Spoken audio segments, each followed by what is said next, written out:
Hello, everyone.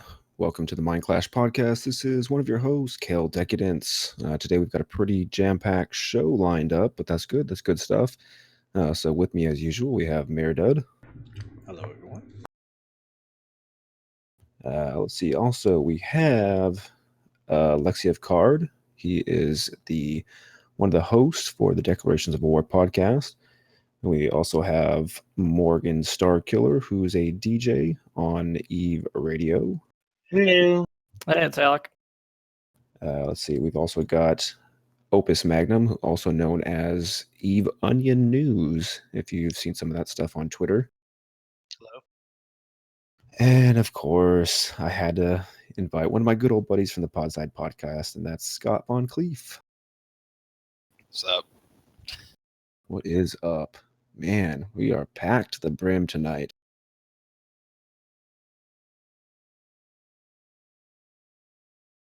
Yeah, I'd start to get a little sweaty and smelly and all kinds of stuff. Oh, turn me on, baby. So anyways, got a lot of stuff we want to talk about. There's some things going on, but before we get to all that, let's go and introduce our new guest, starting from the top, Alexiev. What's up, everybody? I am Alexiev Card, I'm the host of Declarations of War, former CSM, former CEO of Noir, currently CEO of a new startup corp called Capitalist Army. Beautiful, beautiful. Morgan Starkiller, go ahead. Hi, my name's Morgan Starkiller. I am part of Mjolnir Block, which is part of Block Alliance and Color Artifacts for Warfare. I'm the host of Mornings with Morgan on eat-share.com. That's now on Wednesdays instead of Fridays. At 16 hour 19 hour GMT. And that's it from me. Beautiful. Let's get some onion news. Hello, I'm Opus Magnum. I'm the guy behind the Eve Onion News Twitter account. I also am a line member with Doom Generation, which is a wormhole corp that lives in a C5 class wormhole. Beautiful. And last but certainly not least, Scott. Scotty doesn't know. Scotty doesn't know indeed. Hello, I'm Scott Von Cleef. Somewhat person on Podside, not anymore though. Working with Pathway to the Next Wormhole Corporation, living out of a C4 black hole. Wonderful, wonderful. I know there's different types of wormholes, but I don't even know what all the different types do. Me either. Weird wormhole space. Nobody knows, man. It's the cloud. It's the hole. Yeah, so anywho, so there's some things going on.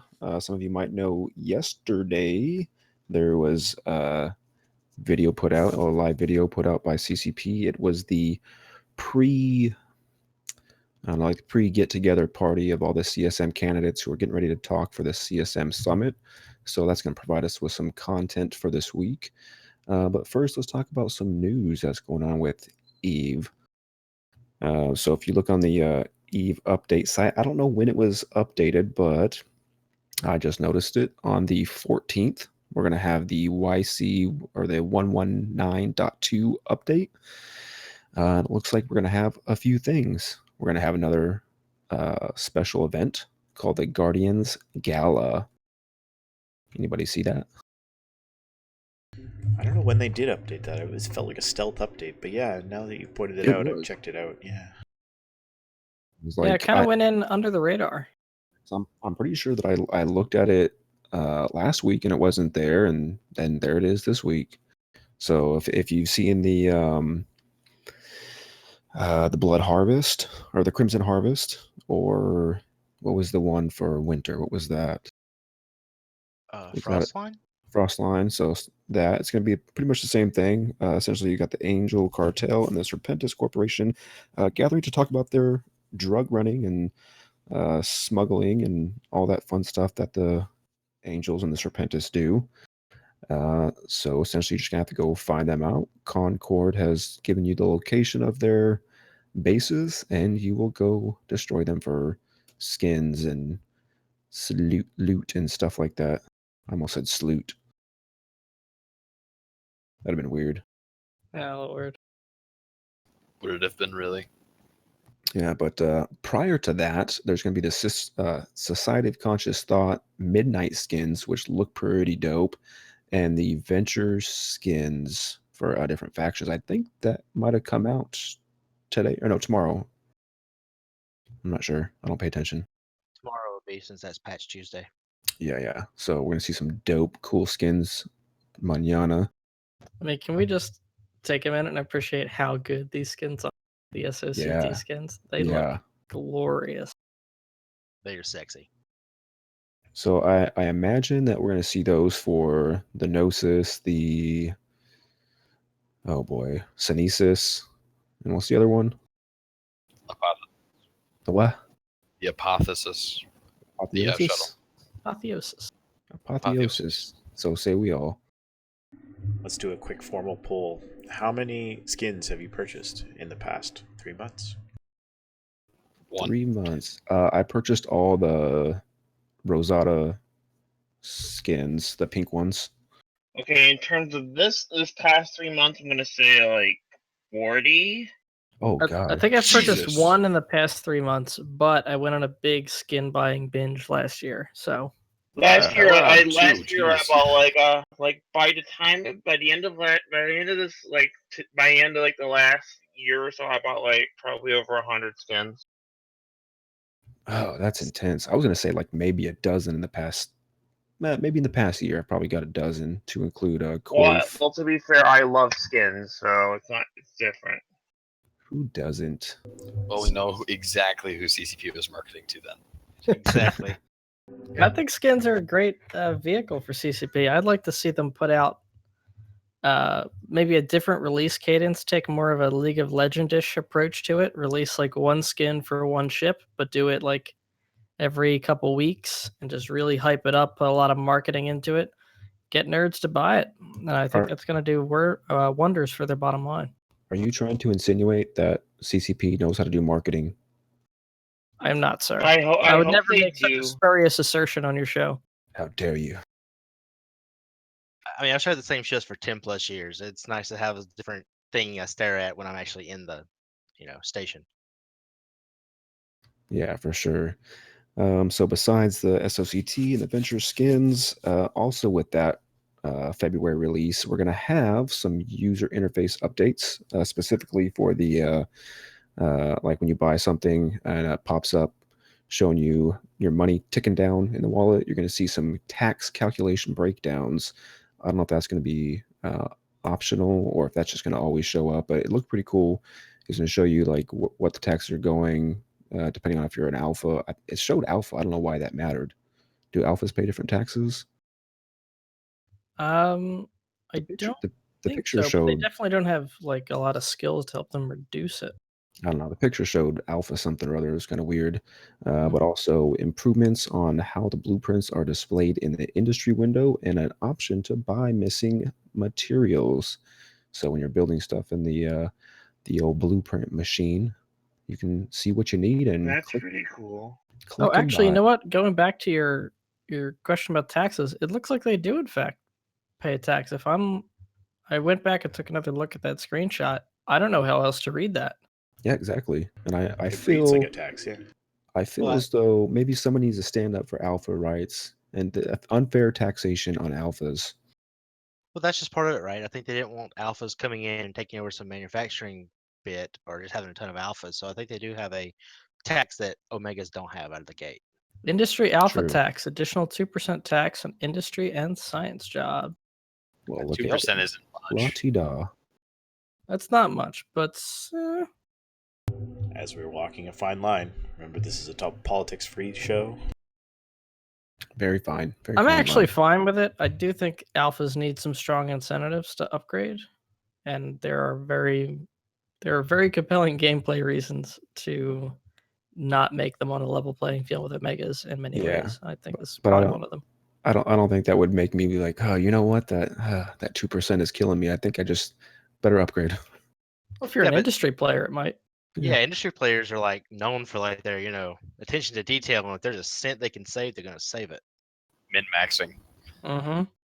I'm just getting into the industry game now, and those little percentage ticks add up. It's the difference between you being able to sell your goods at the competitive price, the price that actually gets the traffic to move, or somebody else does that and you're sitting with this huge pile of ammo that no one is buying because you can't make it low enough. True, true. So also, we're going to see insurance in Citadels. It actually said insurance in structures, but I'm assuming that's going to mean in Citadel. So you'll be able to insure your ships inside of a Citadel. I don't know if they're going to have a. I don't know if they're going to have a module or something you have to add on, or an office. I don't know. There's no details on any of this stuff. Well, there's also the industrial array, or what are we calling now, CEs or whatever. So I think you can do it in there as well. Right. Yeah, right. it'll be Engineering both. complex. Well, I mean, when I say Citadel, I'm kind of blanketing over the engineering complexes as well. I guess I ignorantly consider that a Citadel. All of the Upwell consortium structures. Yes, all the things. And any future structure like the drilling platforms that come in the future. Yep. And to round it off, at the bottom of that list for that February updates is NPE updates. Look at my face when I say NPE updates. That's all. Just updates to the NPE. End of statement. I'm sure they took all of your creative criticisms and they've put them right into the game. And then they wiped their butts with it and threw it down the toilet and said, "Fuck that guy." By Well, they missing expanded it. materials, we kind of skipped over it a little bit, but that's a pretty nice quality of life thing. Oh, absolutely. I That's- agree. That's But awesome. I guess it's only quality of life if you're building it in a place where you can easily just access that. Jitta. I mean, it wouldn't do any good for me or somebody in a wormhole. Yeah, it could. I look at it like this: if you do have a few diehard industry guys like we do, I mean, they put some ore up on the market. The other industry guys who want to buy said ore can just load up a blueprint and buy it straight off the market. Yeah, or maybe it creates a buy order or something. If you And want that cheap, buy order could then be filled. if you want cheap minerals, there's lots of it in Delve. I mean, you can buy it easy. It's true. It's true. How do you get it out of Delph, though? You don't. Don't. It's off Block- the Empire. Blockade runner. Oh, gotcha. No, Blockade Runner's too risky. Maybe a JF into head.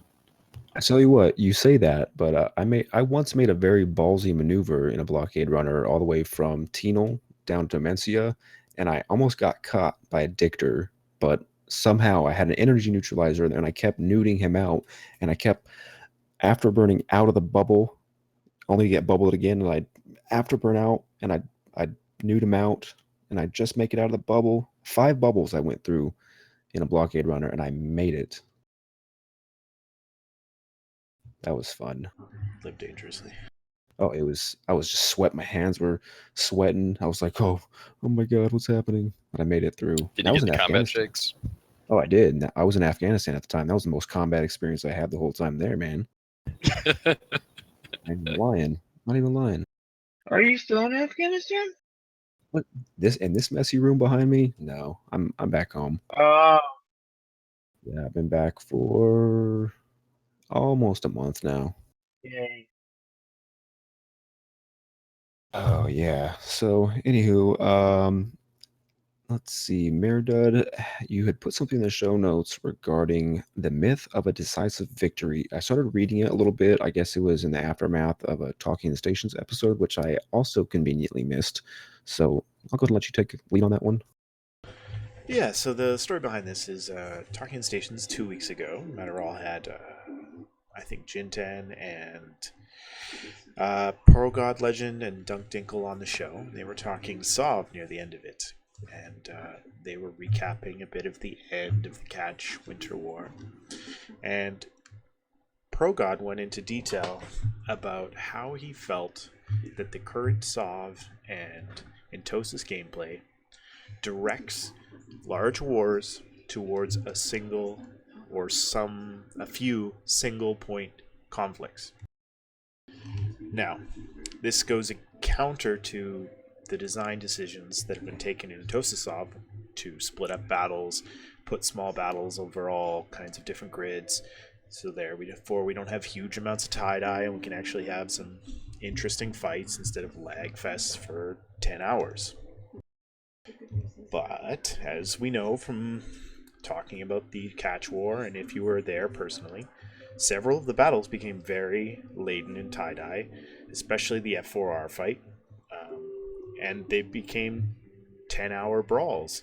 Mind you, there were super capitals and there were capitals on the field, and everybody from all over Eve came in a good old-fashioned brawl it out on multiple grids, one system, just like the old days. The problem was, and to the benefit of Test, but to the chagrin of ProGod, he feels that this has forced SOV fights at the large coalition level down to a single point battle over the onlining of a Fortizar, or a Citadel of any type. By placing it in your opponent's capital system, you establish an unbreakable beachhead, and the onlining of that Citadel is the only timer that matters. So if you win that timer, you become the controller of your opponent's capital system, and then you live there, in their capital system. What are they going to do? They can't push the ADMs up. Can't do anything. Can't do anything. So you either live with your enemy in the same system, or you leave. And in the Catch War, Stainwagon left, because why would you stay? And where that really gets out of control is where you have a conflict with the overshadowing presence of a large supercapital blob, where the calculated risk has already been done, all the math is all done, before anybody lights a Sino.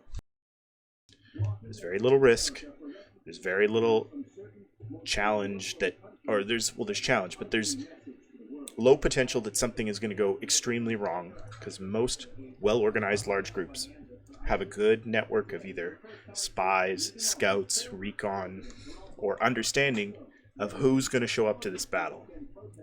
And when Test and CO2 were ready to take that system, they knew they had superiority from them and their allies to beat all of the supercap forces that Stain and Goonswarm could bring for that timer. And they won the war in one fight. And the war's over.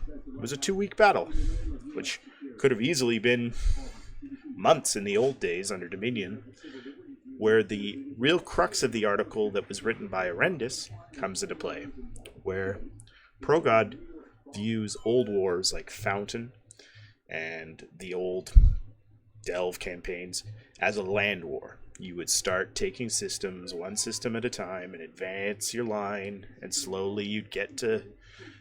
The metaphor was like a war metaphor. You'd get to Berlin, and you'd eventually capture it. Opposed to what he sees as modern warfare, which has turned into more of a naval conflict, where the specter of your grand fleet is enough to deter your opponent from bringing forces to the field, and instead of risking a piece of your grand fleet and getting whittled away, you would become a weaker grand fleet, and therefore not able to overshadow your opponents, therefore incentivizing blue balls and less fighting over the one single point battle. So I would actually probably more or less classify the way that we fight now as more or less guerrilla warfare, or maybe like urban tactics, kind of the hit and run type of deal. Because I mean, especially when it comes to Entosing, that's what you're doing. You got to have a guerrilla team go out there, do hit and runs, and then you have your main forces ready to swoop in when needed. Because I mean, that sounds closer to reality than anything else.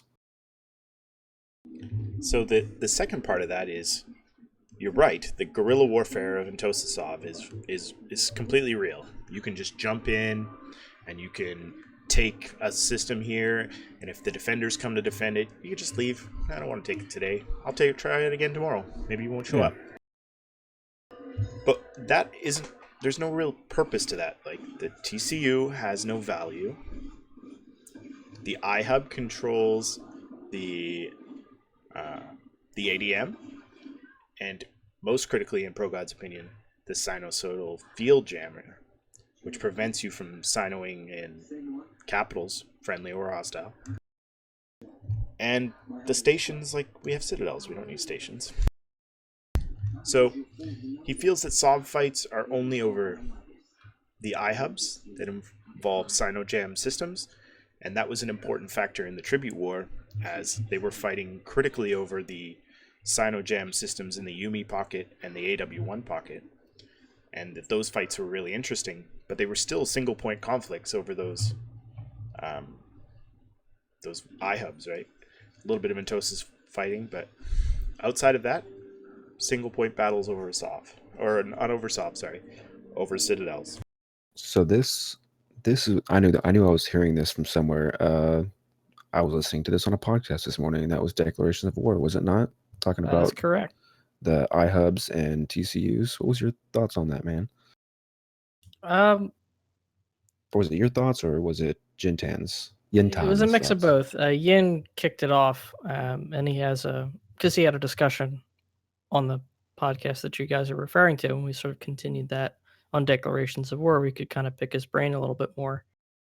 There's a pretty compelling argument about it, but I think there's also, in a sense, I think there's some jumping to conclusions based on this last conflict, that this conflict is how all conflicts are going to turn out. Yeah. Yes, if you put down a citadel in someone's HQ system, that is like a very bold, it should be a very bold move on their part, because it's their HQ system. They should be best able to fight you off there. So it's not always going to be the case, hopefully, where one fight is the only thing that determines whether or not that citadel stays alive forever and then the war is over. Ideally, there are going to be some conflicts where there's some back and forth about that. And there may be conflicts where it doesn't make sense for the attacker to go all in immediately by deploying a very expensive citadel in the enemy HQ, as opposed to taking some outlying systems first for whatever reason. But in catch, didn't Tesco get some citadels from people that are already in the area? They Yeah. did indeed. So that's, yeah, I don't think that is going to be that doesn't happen very often. Yeah, it was very strange. Everything about that was just not, it's not the typical warfare that you used to see. And I think it's evolving, and it's going to continue to evolve. Especially because Definitely. there's things that we have not seen yet that might be revealed within the next few months that could even change it further. I mean, he had other grievances around. He felt that Fortizars were too weak as a defensive point, whereas iHubs, as the defender in an Entosis iHub fight over what he feels is the important objective of the Sinos jammer, that there's no defensive advantage other than the passive regen of the command nodes for the defender. There's no infrastructure to defend you, no POS guns, no gate guns, no intel advantage over local. Yeah, his point was once you actually meet at that iHub, it just turns into a brawl at that point because there's nothing to help you, the defender. Yeah, I mean, it just turns into a 1v1 fight, or group versus group at that point. You have no advantage for actually being the defender, and I think this is part of that. We don't have the full citadel structure, rollouts yet. So I think there's still stuff in there that will help that, but we're still missing that right now, which is causing this issue. Yeah, definitely. There's going to be some things happening, but you know what? And I was thinking about it, Murdud, and we were talking about last week with the small citadels and talking about how it'd be almost like a small boss. Words escaping me, but like the mobile depots, I don't think so. I don't feel like that would be the right move. That'd be kind of silly. But what do I know? I want to just probe the whole that like Sinojammer citadel, or excuse me, Sinojammer iHubs are the end all be all of combat. I think that's a little ridiculous. because if anything, Cynojammers need a bit of a buff. They have gates to capitals. I feel like in a lot of ways, Eve 0-0 combat hasn't really caught up to that fact. If somebody Cynojams a system, all you have to do is warp all your Titans to the gate. Yes, it'll be a little messy because you might have to fight your way in, but if you can get past the gate, then the Cynojammer's down, and you don't even have to attack the iHub. It's just True. done. So this point was brought up in the follow-up that Matterall moderated a debate of sorts between Progod and Arendis on the topics discussed in the article, which was very wordy. And one of the issues that came up was this discussed issue of you could just push caps through a gate. In the Tribute War, why didn't PL and NC just stage in Tazy, which was the low-sec system with stations, one jump out of MTECO, take the gate in, headshot the Keepstar, and end the war? And his conclusion was that you, one, don't want to jump your capital fleet in and lose grid advantage because you could just throw Hictors all over that gate and bubbles, and then that capital fleet's going to be in a loose ball, not in a good formation to fight off your opponents. And then the other thing is you defend that capital fleet with subcaps, but bringing subcaps in through a gate, a single point gate, you risk the chance of being Higgs bosuned by Titans. That's the AoE Doomsday, and losing the fight right there on the gate. And this is especially problematic on the other side of MTECO, which were all Constellation gates. You say Higgs boson? Yeah. Interesting. But I mean, shouldn't taking so much to solve be like a beachhead though? I mean, shouldn't you have to actually commit to it and it be enough of a you know you're going to lose something on the way from the beach onto land? Oh, for sure. For sure. But that forces a single point, one shot battle. Well, not necessarily. I mean, if it doesn't, if you're looking at it from the perspective of you have systems and each of these systems is going to be another beachhead until you actually take down the Cynogemmer in that system. Sorry, correct. Kayla, you're right. It's the bosonic field generator, not Higgs boson. Higgs boson's the collider in Europe there. That's what I was thinking. I was like, that sounds odd. Too sciencey. One step back. Super Science by Meredith. But yeah, you can sneak in that Citadel quietly in the background from a DST. And once that Citadel is going to set up, say you were going to do it in MTECO, you slip in a DST, log them on in the middle of the night, anchor your Fortizar, then you just defend that anchoring. Then you have 7 days, you have to wait for the onlining phase. You have a single point fight over that Fortizar. So it's a one fight, one battle, super tie-dye fest. If you have super cap advantage, you could win that fight then and there, and then it's at the war. Is it? Is it? Is it really? The final piece of narrative to that was, are 2-week wars good? Is that good for the game? Is a 3-month fight it out, tooth and nail, lose every man on every beachhead? Is that good for the game? Does that just burn out FCs? Does it burn out campaign commanders? Is that a diminishing class of players in EVE that's important to the content generation for large alliances? I don't think so as far as burning out FCs, because the FCs that you do see as like the main so Bjorn B was the main campaign dude behind World War B. I mean, I don't think he really got burned out. I think he loves it. He feeds on it. I think anybody who's a major player in the FC realm is doing it because they get off on it and they love being an FC. So I don't think it'll burn them out. Well, I'm just spacing on his name. Progod referenced an old NC FC who did a lot of FCing in. Fuck, I can't remember which war it was, but he was a really good FC, and then he just fell off the FC bandwagon after that war. Like, he completely burned out. He used way too much of his time. And ProGod admitted that during the Fountain War defensive, he was spending like 10 hours, 12 hours a day FCing. Those are also under the old soft systems, though, the Minion and then the POS Warfare one. The POS Warfare was the one that Pro God Legend, that guy, the FC you're talking about, was involved with that. And that old POS mechanic was horrible. Yeah. Oh, both of the previous sob mechanics were terrible. But the possum was more cancerous than the Minion was a little better. Yeah, it was a step in the right direction, but it wasn't nearly far enough. So Fingus agrees from the chat that a per land campaign is interesting, and more stuff gets destroyed and more items get built, and it's more Eve play, right?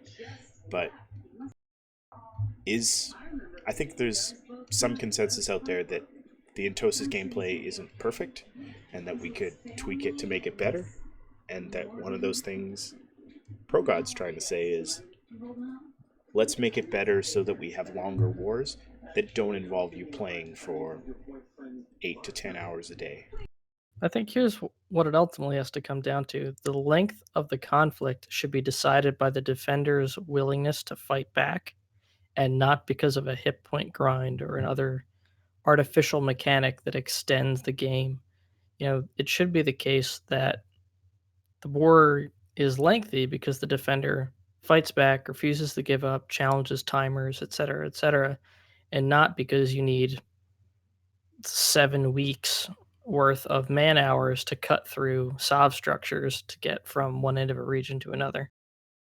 I think the perfect balance with CCP and Even Line to get a place where, as long as the defender is willing to go out and, defend his space, then he should be able to hold his space.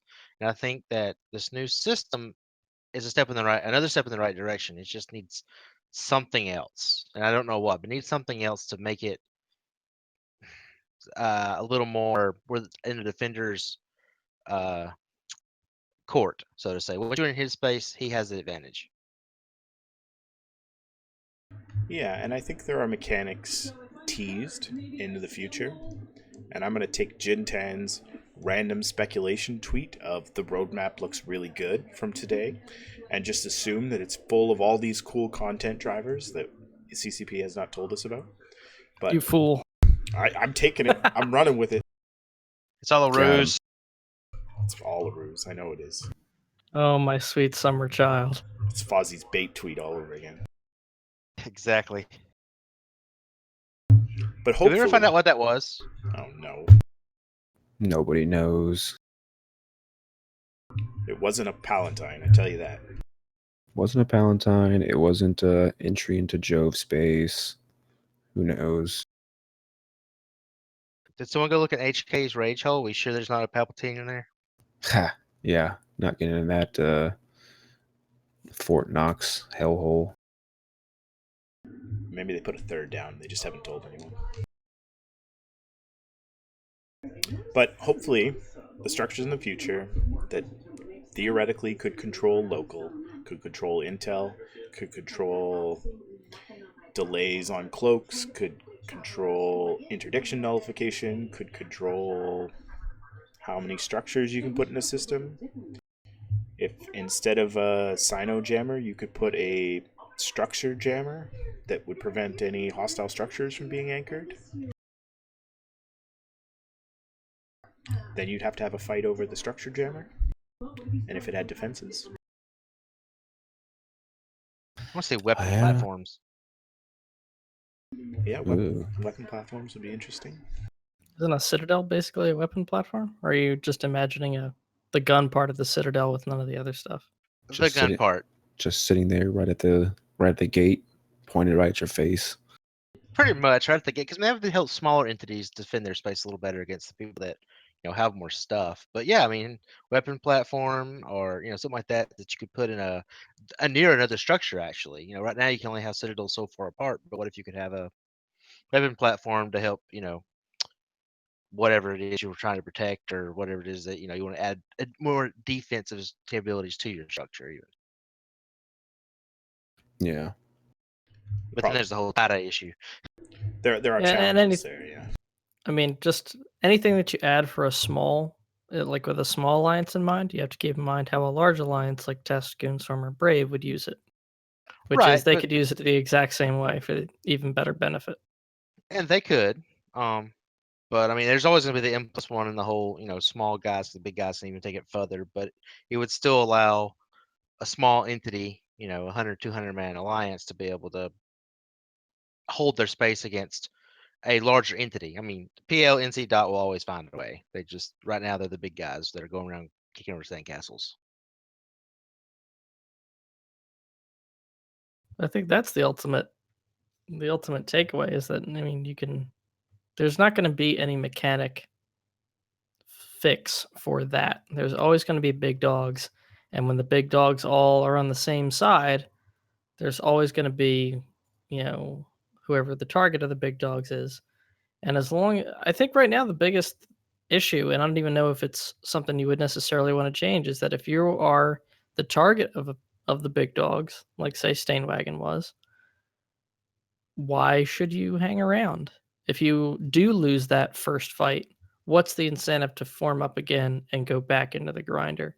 Right now, it's not really there with Sov. Correct, and I've been speaking on the narrative point that with citadels and engineering complexes and all of the future structures that they allowed us to anchor in space, you start to develop your region or constellation or however big your organization is into a developed piece of land. Take Delve, for example. There are 12 to 15 structures in some systems. If someone were to come to Delve and say, we're going to take all of Delve, get out the way, there would be 12 hard points of defense in every station or every system. If there was an incentive for us to stand and fight, then we could stand and fight at all of those hard points. So what you're saying is if somebody like came up there and was like, God damn it, soundboard didn't play. Worst time ever. I was gonna play with Catch Me. How about that? Oh, there it goes. That's what they'd say. Catch me outside. That opposed to the old Dominion or POS system, where once you lost the war zone, you could just abandon, and all of the iHubs and TCUs were worth pittance. But if you leave a Keepstar behind, that's a 300 billion loss on your kill board, plus all your alliance's assets that are trapped in there, and that's going to be mitigated by all the people who leave and evac their stuff, and mitigated again by the asset safety mechanic.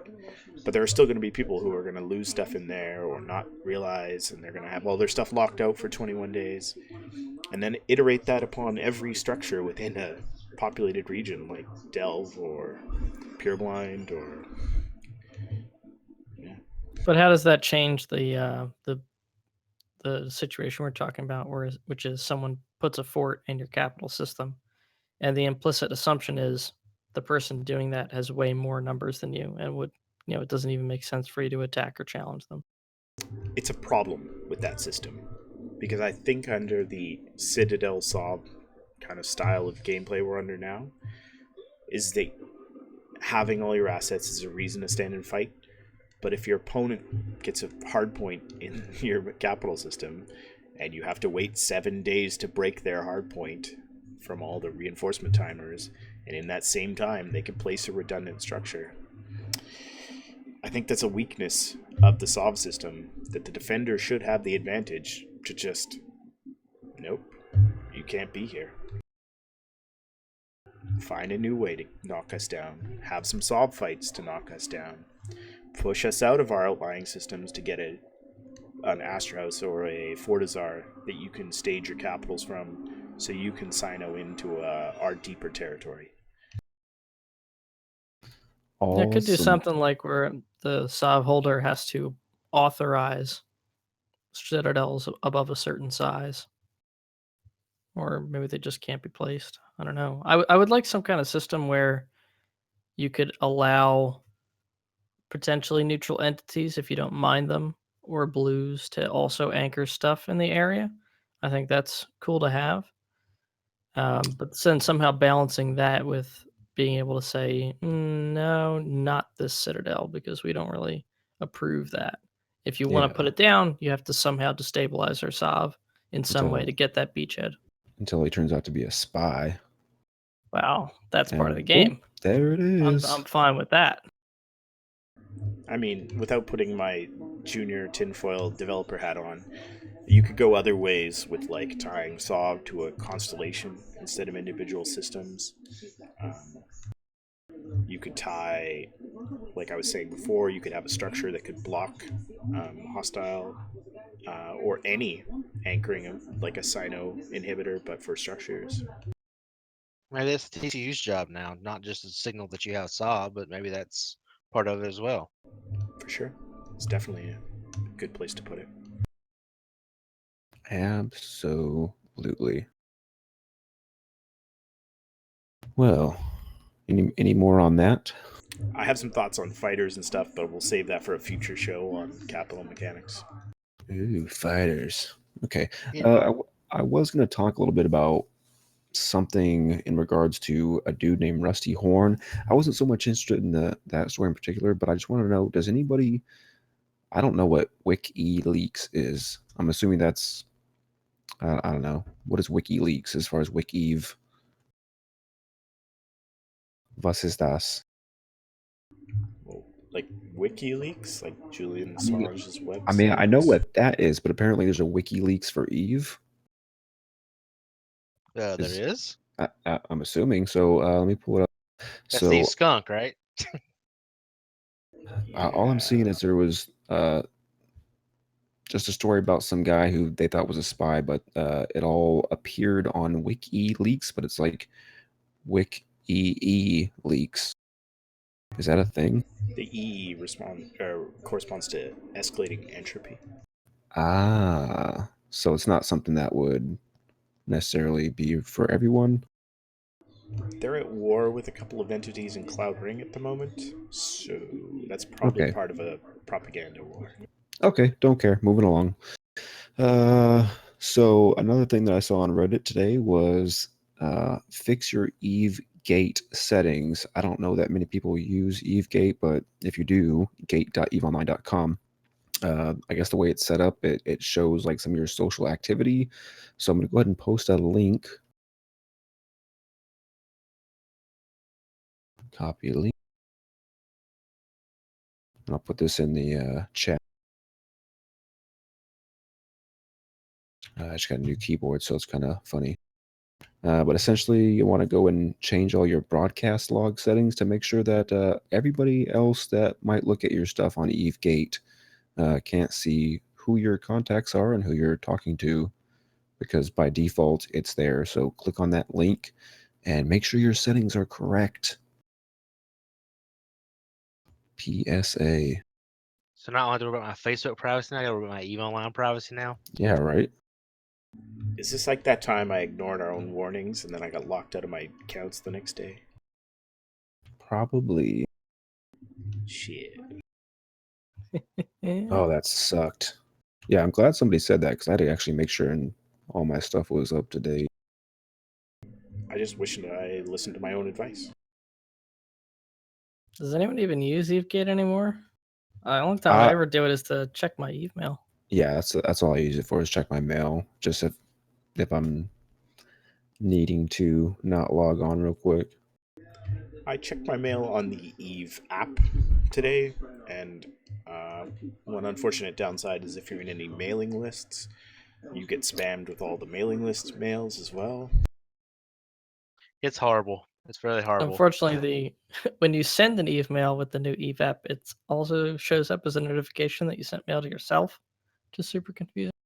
Yes, and if you're receiving a mail that was like to your corp or alliance and you reply, it replies to all immediately. Always reply all. Yeah, I guess apparently. Never not. If you want to so- get kicked out of Goonswarm, do that. Yeah. So there's some things that we want to talk about. Do we want to talk about any other things before we move on to the spotlight? I have some ridiculous tinfoil I'll save for the end of the game. Okay, so with that said, Connecting. the spotlight of the week. Is this a scam? See, I did That soundboard that. freaked me out, man. It's Wow, like, oh my that's- god, my ship. Did That's that fancy. so I don't have to edit it in the show later. Look at me go. Oh my gosh, we're almost More and more professional every day. So what we were going to talk about was the CSM Summit. Like I mentioned earlier, if you'd watched the little couch discussion they had yesterday, they talked about kind of preparing for the CSM Summit and what they're going to talk about. But I have the schedule. I'll post this up here. If you're not aware, CSM 11 is meeting for 5 days with CCP in Reykjavik. I think it's the whole team, -1. -1. And they're going to discuss the whole schedule of stuff in depth, lots of commentary. I think they're having daily Twitch feeds about their impressions from the day. I watched it and I took notes. So if you're seeing this on the stream, I took some very tedious notes. I have notes too.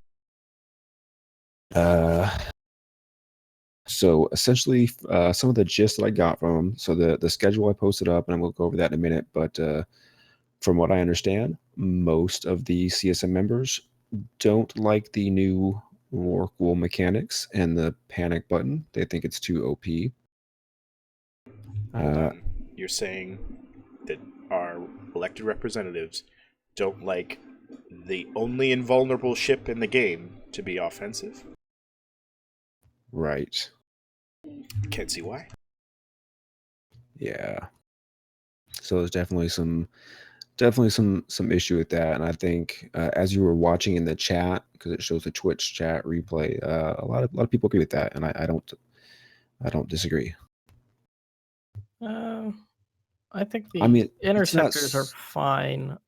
I like the idea that regular Dictor bubbles are not going to be affected. That's kind of cool. I think having no DPS on maybe cloaking nullified T3s would be okay, but if you're cloaking nullifying your T3, you're not really doing damage anyway. I don't think the damage on interceptors is really breaking anything. It's ultimately the nullification mechanic in general. Either you want it or you don't want it. Yeah, and I that's think that's one inties thing they without talked about. Inties without it are basically useless. Yeah, I would agree with that. Mostly because, it's outside of, the pointing thing, with the scrams and the webs, and on the ones that do have them, what's the point if you can't make it out of a bubble? Like, you could always just use a force recon if you wanted to be stronger about it. Or hell, the new faction frigates, the electronic attack frigate for Galenti, all have point ranges. Yeah. So what's the point if you can't scout with the interceptor while having to get caught in bubbles? And hell, with the new changes to newts, the point range thing even isn't that great anymore. The whole benefit of it was that you could point someone outside of heavy newt range. And now you can't do that anymore no matter what you do, just about. So, that's sad. Do we want to have a role for interceptors or not? If we do, and it's not being nullified, then what is it? Because right now, if you change that, they're basically a dead class, even worse than assault frigates. No, they're super fast tackle.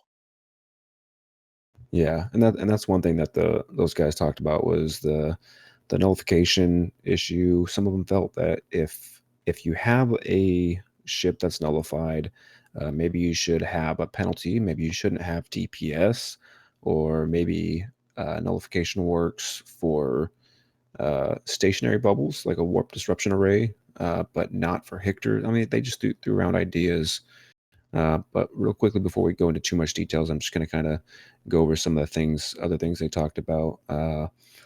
Another point of contention was, and actually there was they didn't really agree on this as far as a whole group, but putting the voting and CSM awareness, that some of them felt it should be in the game. Like maybe if you're going to vote, that should be something that's done as a mechanic in game. But some players, and I think Jintan, didn't agree with that. I feel like we talk about this every single election cycle. I've said it too before. I'm fine with it being in game. I'm fine with it being out of game. I do think there's not a lot of people that know the CSM exists, but then do you want those people actually voting in an election if they're forced to feel like they have to make it a selection? I mean, it's kind of a double-edged sword. If you put it in the game, people go, "Oh, I guess I should vote for somebody. Oh, they got a cool name." Yeah, and I mean that was the counter argument on that, but at the same time, maybe that's one of the issues is that not enough people in the game even know what half the stuff is that goes on in the game is even about. So maybe putting more interaction in the game would do a little bit better.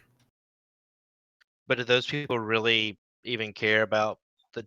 I know they don't care about the changes that are coming to Eve, but if they're not that involved, then generally these candidates probably won't matter to them anyway. I think I that's a mean, little unfair to the voters because right now I think there's too high of a barrier of like what being involved looks like. I'm sure there's a lot of very social players out there. They're doing their thing in game. They're joining corporations. They're joining alliances. Those corporations and alliances are participating in the game in other ways, but they're just not keeping their eyes on Eve blogs or Eve podcasts, which is really where CSM stuff gets talked about. There's Yeah, a huge gap between those two things, and I feel like your point would have a lot more water if it wasn't such a high barrier of effort for people to even find out about it in the first place. I think there's a Or huge chunk of players that are involved and would care about the future of the game if they even knew that was a thing that they could do. yeah, that's true. I was actually thinking about this earlier. Especially so we have a Eve radio DJ, so maybe you can attest to this as well. But so you have Eve music. Would you think that adding a feature like playing Eve radio directly through the client, or maybe having an ability to listen to podcasts? Yeah, Like that would be way easier than to like have something like that, add a channel and you'll be able to listen to music. So that'd be way easier than having to link the channel and go into an out of game browser. That would seem like a lot easier to get to get listeners in as well, and just a lot of people get people to stay. It's just hard to do that. Yeah, because You don't I have would say a good amount of people, number one, don't know what Eve radio is or what a podcast is, or even that there is people talking about the video game. They just think they're just playing and they log off for the day and that's it. yeah. So that's just my 2 cents on that. I think adding that option would be Amazing. yeah. But like, didn't they have a jukebox option at one point, and then they got rid of it? yeah, they did.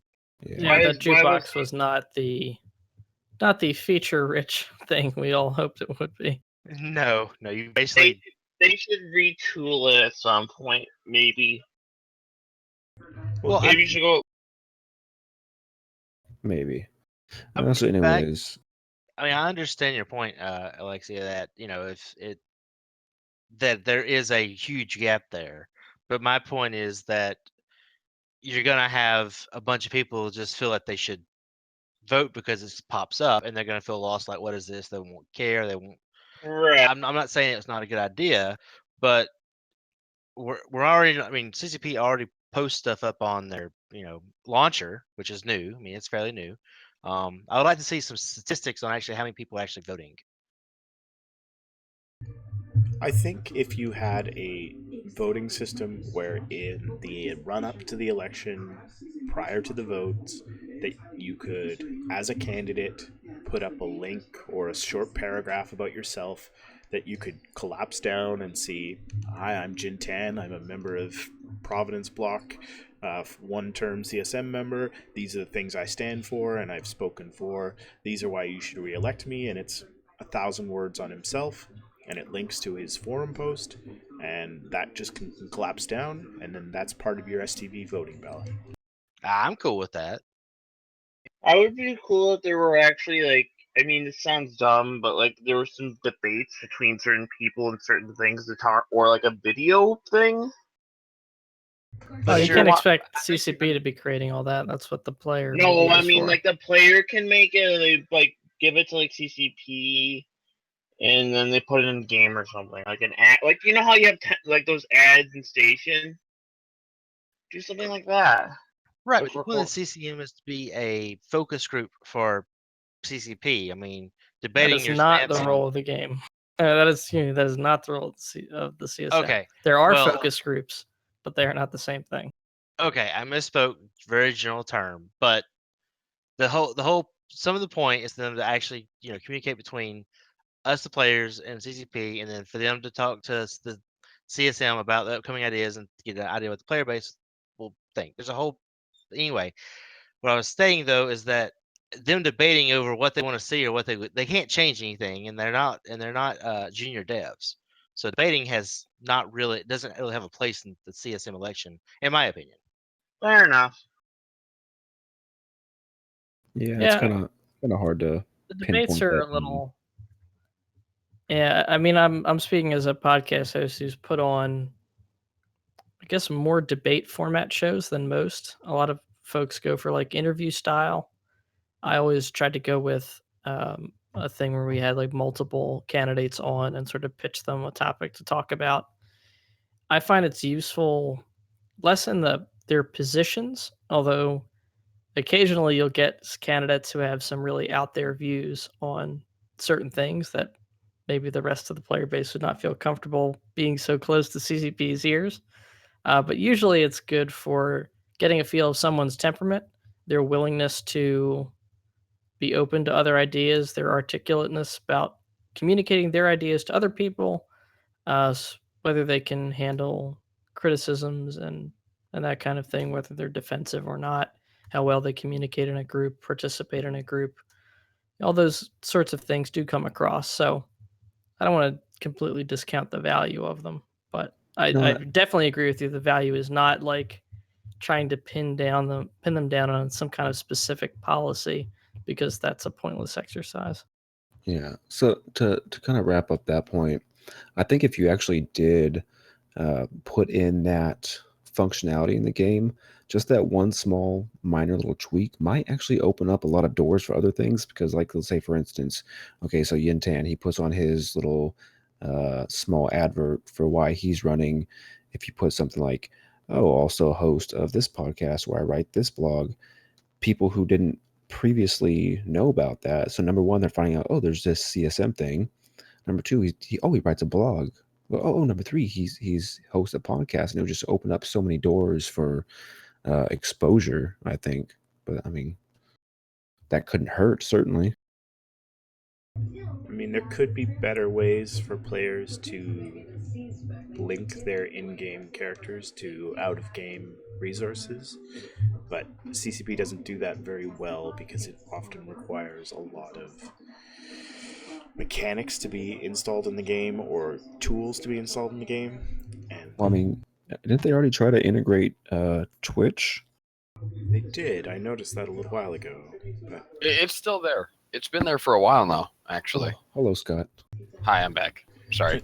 how does it work? Like, does What it... literally what it is, you go into your Eve menu and there's a little Twitch button. You press the Twitch button. It has you sign in, and boom, you're streaming Eve Online, just like that. Yeah, I but you don't. You completely don't get forgot you don't about get any that. black boxes, no black boxes, no nothing. You get your screen of Eve Online streamed to Twitch directly from your exe file. Damn, you're like I've way tried it myself. way too excited about that. You Yeah, need to calm down. very- I was trying to sound enthusiastic. It's absolutely horrible. Use Jesus. OBS. Jesus. Yeah, Anyways, I completely forgot about that. That's why I started using OBS. yeah, I wouldn't use it.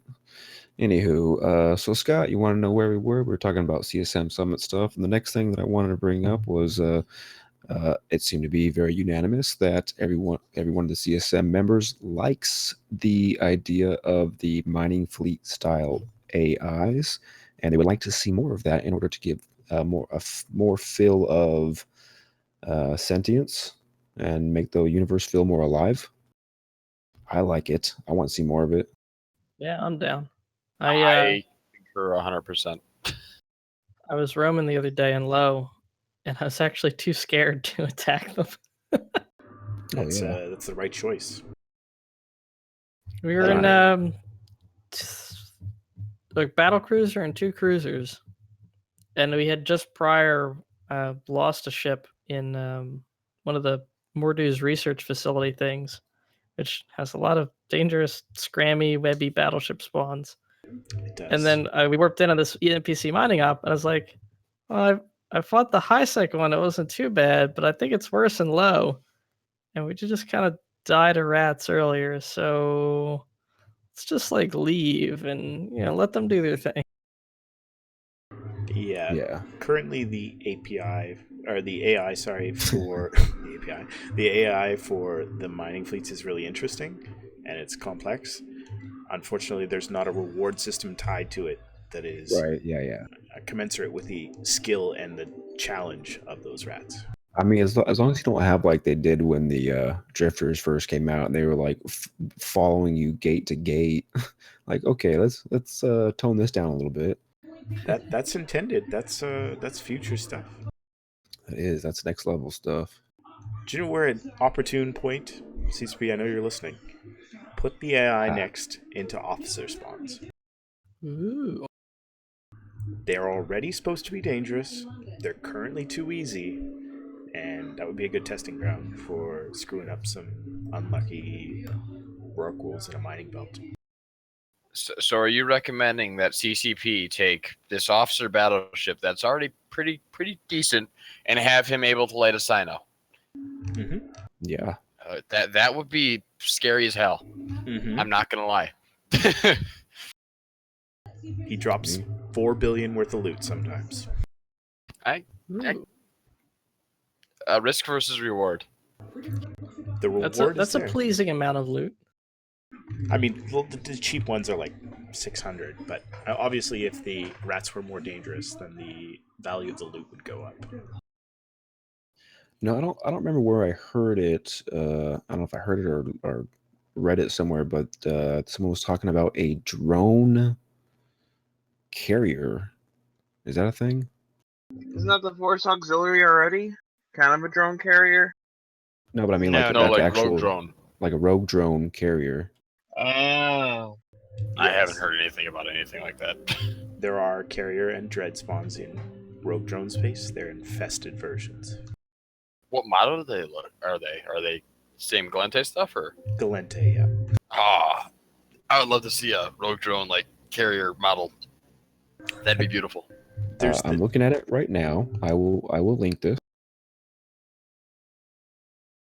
Yes, but they did achieve parity on those to all rat types. Yeah, so rogue drone carrier. This is a fighter for the rogue drones. It is protecting the assets of rogue drones and may attack anyone it perceives as a threat or easy pickings.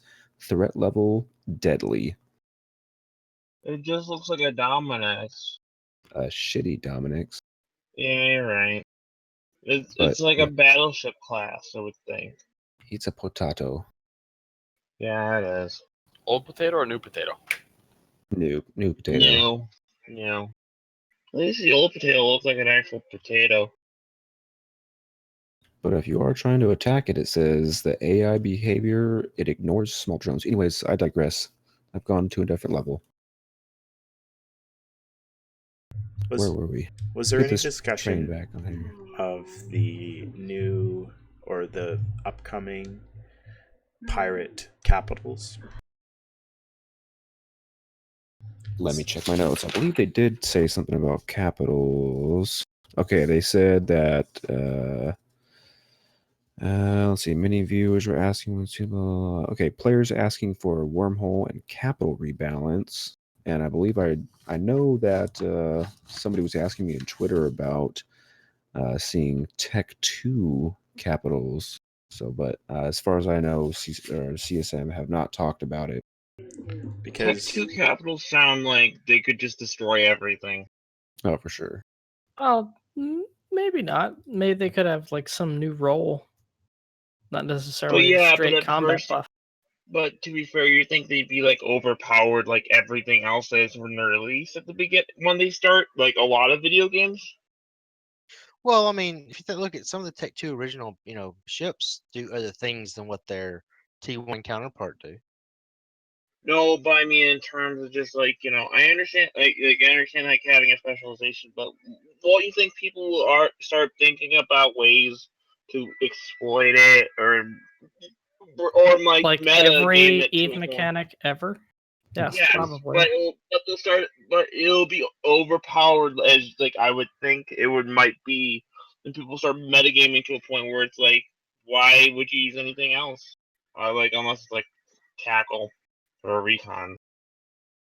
Well, Tech 2 rest assured, looking at the schedule, there's nothing that mentions anything about capitals. So, Fair enough. so I don't think they're going to be discussing that. Sorry. No Plus, worries, thank God. I mean, the whole idea that they can't add X thing into the game because it's going to be overpowered. Like, No, I mean they're gonna. They know how to tune numbers. It's not like that. I'm not hard. saying not added into the game. I'm thinking more, like try to think it out a little bit more. Tech 2 ships have always been more specialized versions. There just doesn't feel like there's a role above capitals right now for a more specialized capital. I could see like an E-War carrier that just gets really strong bonuses to E-War fighters and doesn't get good bonuses to damage fighters. That could be kind of interesting. There he goes, putting on that tinfoil hat. I got so many lying around here. I know, right? An anti-fighter dreadnought. Where I was going. That would be no a dreadnought that has active point defenses for anti-drone and anti-fighter purposes. Like I just got done listening to. Oh, I'm going off on a tangent here. Never mind. I just stay with my statement. A PDS on the Dread would be interesting. To be fair, like I don't think. Never mind. I don't know what I was gonna say. So many tangents. All right. Facts, man. So another thing that I want to say Zenuria was asking about. I think it was Zenuria. Whoever the guy was on the left-hand side of the couch, who was wearing a tank top, all bro style. Anywho, but they were talking about nullsec agents. They'd like to see some agents in nullsec, which would be pretty cool. And they all agreed on something that we were talking about for the past couple of weeks, and that is the latency and the rubber banding. They don't like it, nor do I. But they've noticed it. CCP's noticed it. They're going to do something about it at some point. I mean, Hashtag. like. Hashtag TM.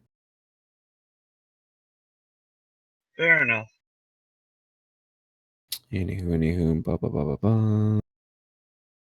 And then also CCP Guard said that CCP is going to be making a more concerted effort to put out the exposure on voting and CSM stuff, and then of course, eventually doing some sort of marketing. But I don't believe him. They'll probably include it into the 07 show, which gets a lot of Yeah, eyes. that would be a good idea. But just like I said with the all the other Eve related videos, I mean, who really watches the 07 show or anything besides people like us? People that probably already vote. I mean, like exactly. there's 1,000 of people like us then. The 07 Doesn't show mean they shouldn't do it though. I would say 07 show, they've done YouTube Yeah. before. It definitely didn't hurt, but I would just Yeah. I'm really tired of CCP saying, okay, we're gonna do these, and then just kind of resting on the laurels when we all know there's a lot more that could be done and probably should be done. 07 show does get in-game notifications, which is pretty widespread. That's pretty cool. Okay, so you don't want to talk about in-game notifications? Well, they still give in-game notifications on downtime, and people still don't know what that is.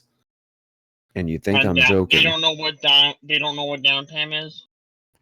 Yeah. Have you ever seen the help channel? 10 minutes before downtime, they're like, something just popped up, and it says it's a downtime. What is that? To be fair, like that might be new people. Maybe.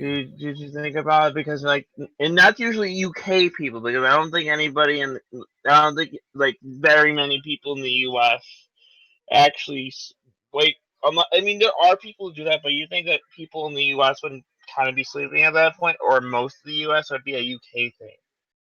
What do you imply? that's only 5 o'clock in the morning for me. That's what time I wake up to do my PI. Well, I mean, I try to wake up at like 6. It used to be at 6 because of daylight savings time. But I would think that's a UK problem, not a US problem. Pretty sure that's racist. That is actually, Damn. I think that the word is nationalist. I'm gonna say That's a time whole different zones. word. Well, it's based on nations. If it affects whoever's playing at that point in time. Okay, thank That's you, not Toxic, racist, though. for confirming that was Zeneria, who is trying to be the cool bro with the tank top. Which one was it? He was the Angus? guy on the left hand side, who was wearing like a black tank top, kind of had the hair thing going on. I don't have a hair thing going on, but Zeneria. No, but we're talking on streams, and then I'm already looking at the stream. Yeah, I'm doing what?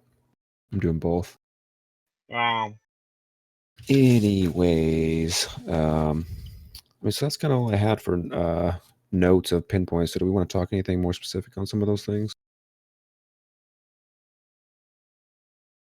Not really. I have some tinfoil on capitals, but I Do- really do. need to save it for a capital show. Oh man, this picture that that was just posted of Zeneria, that's beautiful. I'm linking that in the chat. God, that's handsome. Yes, he sent me a selfie via Twitter today. I mean, everybody that was in the conversation, but yeah. So hot. He's so hot right now. Really? I No, haven't seen him in a while since Vegas. no, he's definitely not hot at all. He's trying to be. Looks good though. He looks good. Anywho, Jesus. Unrelated from the CSM stuff, unfortunately, but relevant to people who are into this. There's a competition, which I didn't know about. Thank you for advertising. My Eve Story has a competition ending tomorrow for player-submitted videos of their Eve stories. I mean, if you haven't started, good luck. But if you haven't finished and you haven't submitted, tomorrow's the deadline. Wasn't there a specific theme behind that, from what I remember? Just your story, video format. Oh, that's where I heard it from. When I actually was a guest on the High Drag podcast, and they were talking about that. That's right. Prize is 24 plex.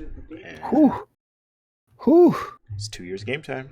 Or bajillion Iskies. Or a super carrier.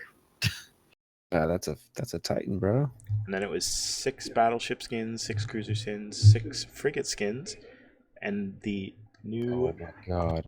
Frigates of Eve book, which in that article confirmed, well, loosely confirmed, that it should be ready for summer 2017. I can't look away. Someone just Alexia just posted a picture in the chat that's just This is horrible. wonderful. You're all welcome. What is It's happening? my gift to you.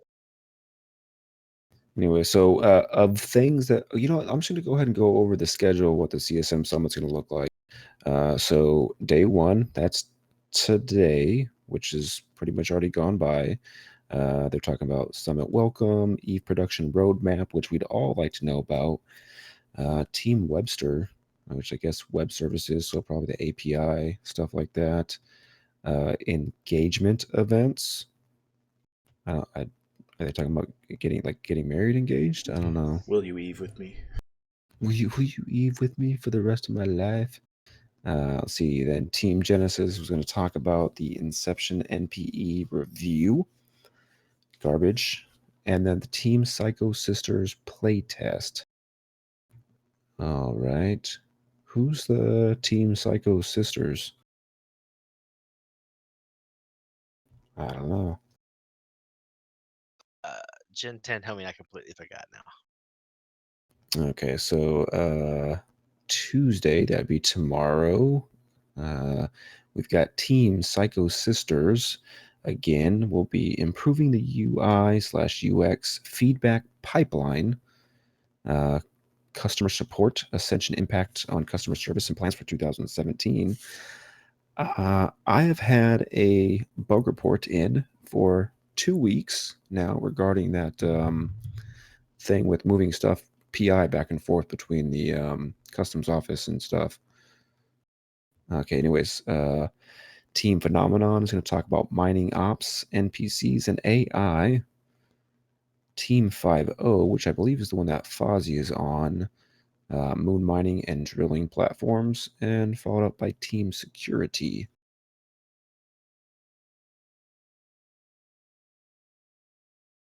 I'll take a sip of beer.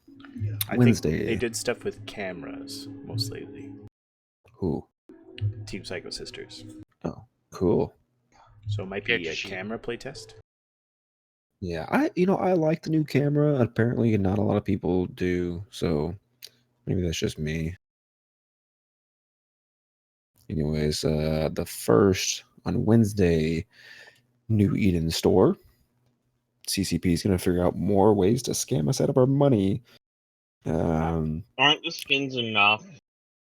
No. Also, by the way, Okay. 50% off right now on cybernetic enhancements and tattoos for your in-game character, for your Space Barbie. All right, Team Psycho Sisters, scanning and descan user interface, Team Phenomenon, the Jesus Christ, the phenomenal phenomenon from the future. I thought you were going to say That's a the mouthful. phenomenal JJ Styles. I'm going to speculate that's player-made Stargates, and I'm sticking to it. Sounds good to me. And then they're going to talk about the Eve brand. Man, I wish I could be a fly on the wall for that conversation. Well, isn't there only even Valkyrie that are kind of like, and Valkyrie's kind of a brand of its own? I mean, Gunjack, kinda. Maybe that Nova thing that may or may I not hope exist. that's a thing. I hope that is a thing. Otherwise, all I'm not do. sure what I'm gonna do with myself in terms of first-person shooters. I think it is going to be a thing, but also I think what they kind of mean by Eve brand is hopefully marketing and how to get the name out there more. Because damn it, do they need it? In my opinion, They would. I sat in on a brand roundtable 2 Vegases ago. They talked about the comic books and the novels and the out-of-game books. Those are all kind of brand-related stuff. Yeah, and you know what? I have all the comics, I have all the books, and I really enjoyed them. But I don't think it would do much besides for anyone besides one of us. Yeah, Because that's the if you big don't know thing. anything about, Is yeah, if you that don't know going anything to about it- anyone that doesn't play? They need to find a way to get the new players or people who have no idea what Eve is immersed into the universe, like some of the guys from Star Wars are with all the Legends books and all that stuff. If they can get those nerds into Eve, they can bring them into the game just like they brought people into Tor, and eventually we'll have something similar to Star Wars where there's this massive cult following behind us. And then, hey, maybe we'll get a movie too. There is a cult following. It's just really, really small of a cult. Exactly. And toxic at times. Extremely toxic. You guys should join my Corp Comp sometime. It's great.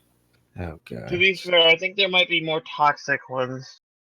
Oh, I guarantee there are, but I like my Corp, so. I think it's gotten better. Anyway, so they're going to finish up that day with balancing. And then my favorite topic, the next steps in the new player experience. Woo. Why is that your favorite? If you have not been off in La La Land, and if you've been listening to anything that I've been saying or seeing what I've been writing on the INN, you know that I'm very harsh and critical of the NPE. Understatement. No. Yeah. Anywho, Well, it's so better than it used to be. it is a lot better than it used to be, but they've got some work to do. Like Mhm. I had my girlfriend recently started playing. She went through the old tutorial in the last week of its life, and then she just re-rolled a character to get the new one.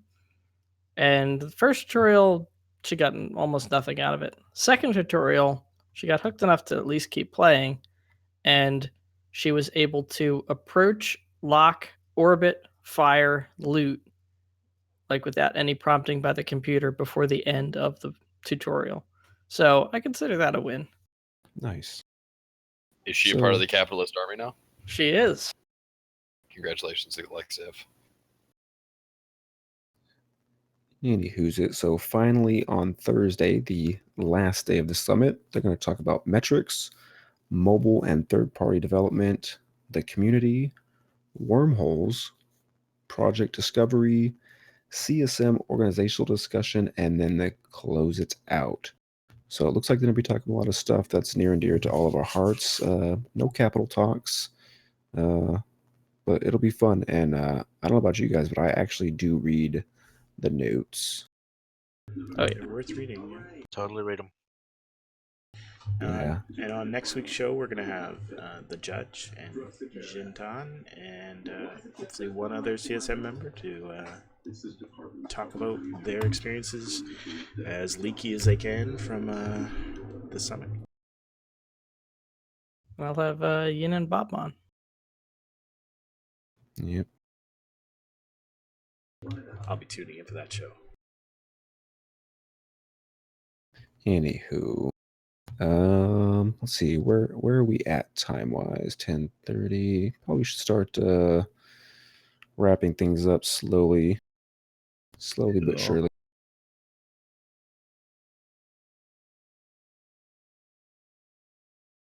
I'm gonna post real quick. I want to talk about what I would consider the fail of the week.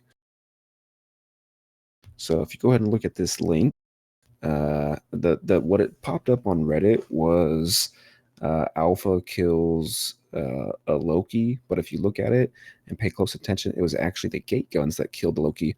But it was I don't know why somebody flying this Loki would try to attack an Alpha in low sec space and get popped by a gate gun. So this stupid Loki It had sounds funny. Yeah, this stupid Loki had 6 720 Howies, Howie 2s, sensor booster, 2 Republic Fleet Warp Disruptor, actually had 3 SIBOs, scan resolution script on those, 50 MN, restrained micro warp drive, Centum B-type kinetic membrane, Corellum C-type energized explosive membrane, Imperial Navy energized adaptive nanomembrane, and 2 gyro stabilizers. I wouldn't consider it blinged out, but Well fit. The Yeah. Republic Fleet Well Warp fit. Disruptor is worth a pretty penny. It's a gate camping Loki. yeah, but I just have a lot of questions when I look at it. yeah, me too. If it is a gate camping Loki, and it definitely is with triple sensor boosters and the double targeting system subcontroller 2s, it has 1 warp disruptor, no webs, but artillery. Not entirely Also- sure what he was planning to kill. Yeah, Oh, the idea was, guy decloaks, lock him, alpha him, go back to whatever. I mean, you'll even Well- notice on his fit, he doesn't even have immobility drivers, so he wasn't planning on webbing even if he did have one. I guess he's just shooting frigates and really poorly tanked cruisers, and that's it. And one of the frigates turned around and killed him. well, Ki Adi Mundi Sarian from Eve University in a slasher. Good, congratulations to you on that win. You and your Galente sentry gun. Do you think he's the most famous alpha pilot in the game right now? Oh, absolutely. Cheers, dude. Kel, can you link this one? Yeah. So this was definitely my fail of the week that was shared with me. This noble thorax pilot.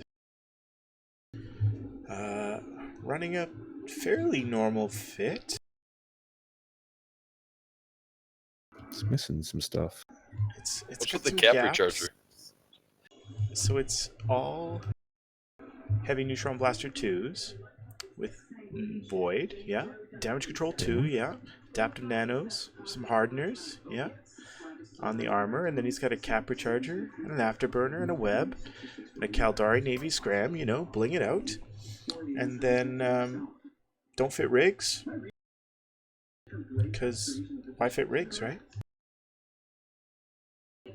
You don't need rigs on Interesting. ships. Quality prop mod right there. Very interesting. Ooh, I didn't even notice that was a one MN. Yeah, that is a 1MN afterburner. Hey, Hey, it is a meta afterburner though, Alexev. That's is true. meta. That's true. Oh yeah, I Slow forgot about that little as dirt. quality gem. The cap use on that has to be just glorious. I'm more interested in the speed bonus personally. All right. So last week I gave away 250 million ISK, and I promised that I would give away a book this week. So I have in my hands here Empires of Eve, A History of the Great Wars of Eve Online by Andrew Groen. And I would like to give this away. So if you go ahead and type X into the chat, we can start doing this giveaway. And no, not you, Scott. God damn it. God damn it, Scott. That was me. Always something with you.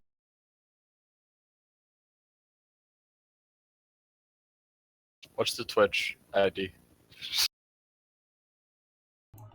It's twitch.tv/Minecraft You can't Live. win, Scott. Well, I tried already. I'm going for the win. How are you doing? How are you raffling us off, by the way?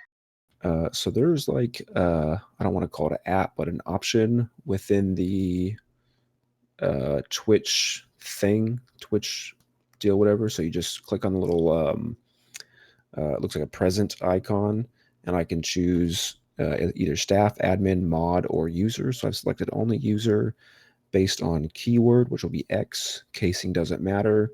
I'll click roll, and whoever's X'd up within past whenever, it'll select somebody randomly. And it'll announce it automatically in there, so it's not like I'm just saying stuff.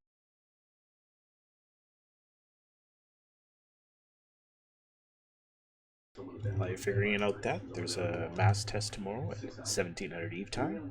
It's 12 p.m. Eastern, 11 a.m. Central, 9 a.m. Pacific for us on the Best Coast, and you should probably show up there. There's always a skill point reward, right, for showing up to those mass tests.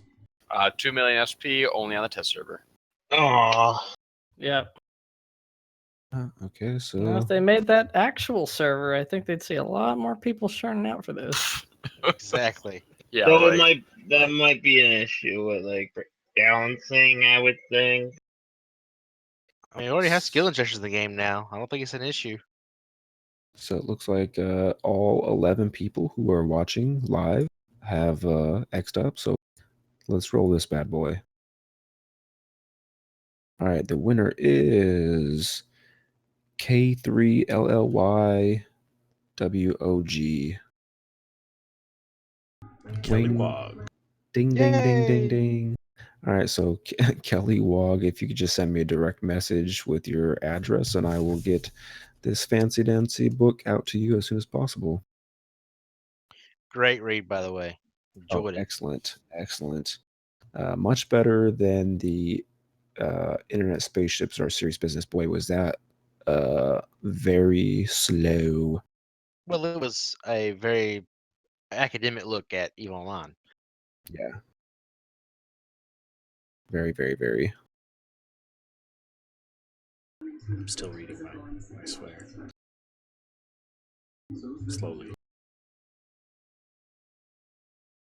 Anywho, so yeah, like you said, there's a mass test tomorrow at 1700 Eve time, which is 12 p.m. Eastern, 11 a.m. Central, and 9 a.m. Pacific time. So I guess if you're not doing anything on a Tuesday morning or afternoon, go ahead and do the mass test on the Singularity server. I'm not sure what they'll be testing, but it'll be fun nonetheless. Also, 2 days ahead of the YC 119.2 update is going to be the 07 show on Sunday, February 12th. I'm sure that's going to be a delight. And then let's see, blah, blah, blah, blah. Yeah, that's about it. Want to roll on into some shout outs, Murdud? Let's do it. Do it. Damn, I really don't have a whole lot. I don't have my 30-second elevator pitch this week. I've been super, super out of Eve the past week, but hopefully that'll change in the next few days. But there is a player meetup this weekend, and that's for the Legio de Mortem Alliance. So if you are part of that alliance, hope to see you there. That's all for me. I'll do my pitch for Hardcore History again. I've done this before on a previous show, but they just released a long-awaited new episode. It's about the Cuban Missile Crisis, and it sounds very relevant to modern day politics. But check it out, Hardcore History. That's a Dan Carlin show. It's really good, really good. It's very dramatic history. It's not dry in any way. Cool. All right, I guess I'll go. Oh, I wasn't sure if we were going alphabetically. Yeah, go ahead, Alexi. So shout out to my own podcast. Gotta shill hardcore, you guys know, declarationsofwar.com. Also shout out to my new corp. We're about to undertake a pretty awesome new alliance endeavor that should bring a pretty unique gameplay perspective to LowSec. So if you're interested in hearing more, contact me in-game or join our chat, Capitalist Space Chat. It's Capitalist Chat, space in the middle. And tune into Declarations of War for more information. That's where I'm going to make all the relevant announcements. But if you've been following my stream, you know a little bit more than everybody else. So follow me on Twitch, twitch.tv/AlexeevCard or beam.pro/Alexeev. Outstanding. All right, Morgan. Hi, be sure to check out my Eve radio show, Mornings with Morgan, now on Wednesdays from 1600 to 1900 GMT. Be sure to follow me on Twitter, which is on the screen you're seeing, which is at Morgan Starkiller. And be sure to follow me on Twitch, twitch.tv/Morgan Starkiller. I'm part of a different thing called Coin, which I'll have to explain sometime later on my show because I have to read more info on it. It's more of a team thing. So yeah. Yeah, and I definitely want to have you back on later because I want to do a spotlight on like Eve DJs or Eve musicians. Specifically, I really, really, really want Captain Blastaho, which, by the way, I sent a message to Captain Blastaho. If you've heard the podcast in audio format, you'll know that I usually put Captain Blastaho's music up front as the bumper, and he has agreed to write us a theme song. So we're gonna have a Cool. custom Eve intro song for us here pretty soon. Nice. Sweet. Yeah. Well, All Kale right. didn't like my first run at a rap, so Yeah, it was horrible. we just deleted it. Wait, that was you? We're not going to talk about it, okay? Hey, we can always have Scott sing some Frozen for us. No. Anytime you want. No. Anytime. I honestly prefer The Lion King or Aladdin. I can do those too.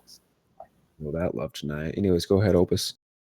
Yeah, shout out to my boys in Doom Generation. Love fun with you guys. Also want to shout out to my Twitter account, which is Eve Onion News. I do parody satire news. Follow me.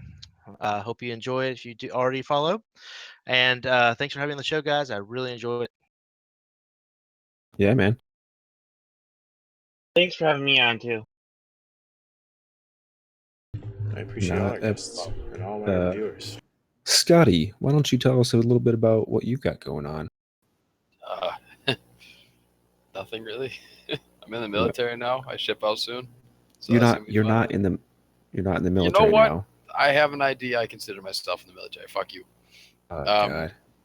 Within Eve, though, I don't know if anyone knows, I joined a Wormhole Corp for the first time in my Eve career. And I must say I love Wormhole Space. It's a lot of fun. Just bought myself a new Paladin today, so I look forward to trying that a little bit more. Other than that, not much. Just normal Scott doing Scott things. You know, if you had actually joined a real military service and not the Air Force, I would Oh, I'm just, I done. would Fuck rope you off. up. I would Fuck rope you off. up so quick, and I would. Chair force. You know what? You guys can sleep in tents. I'll take my hotel room. Anyways, are you going to be doing any more Podside podcasts, or is that kind of a bust? As for Podside and me, after I had hosted my episode and I thought it went really well, I kind of took a notice that their podcast isn't going anywhere nice, at least. I'm not trying to hurt their podcast at all, but it seemed very dry and boring. So I probably won't be doing anything else with Podside. I might try to start my own You were the podcast, host. but yeah, they let me host for one night while Urs was away, and it went really well, or at least I thought it did in my own head, and it was a lot of fun. But after that week, Urs was back to his not scheduling any guests, not having any exciting content to talk about, and the same goes for Manny's show. So I'm probably done with Podside.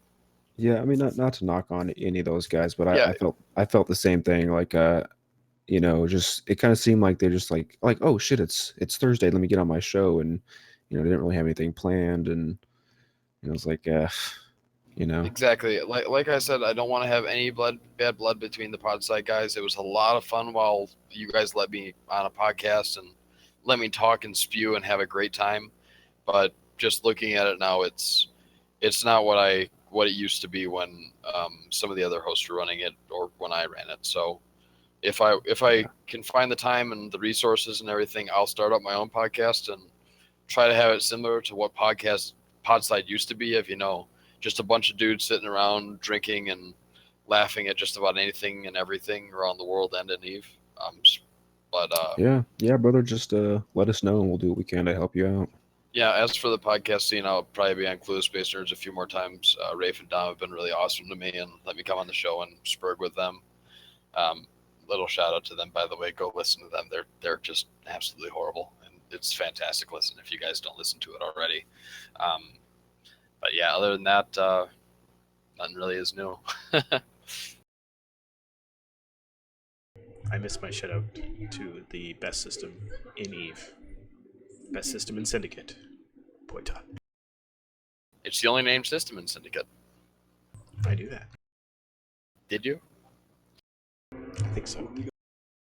So, it looks like I'm going to be sending this book all the way to Australia. So, Kelly Wog, be excited for that. I guess I did not specify. It doesn't really matter. I'm sure it'll only cost a few dollars more to send this book there. Probably. $2. Kale, you're better off taking Space A over and delivering it yourself. Right. Look, just USPS slow boated. It'll get there in like a month. All right. Anywho, that's all I've got. Murda, do you got anything else? No, check us out next week for the CSM Summit wrap-up show. Bringing all the big guests. Alrighty. Cool. So, from myself, Miradud, Scott Von Cleef, Eve Onion News, and let's see who else we got. Alexiev from Declaration of War, and Morgan Starkiller from Eve Radio. Thank you very much for listening, and we'll catch you next week. Bye-bye. Bye. Bye. Come join us on the Discord. I'm already here. I'm here.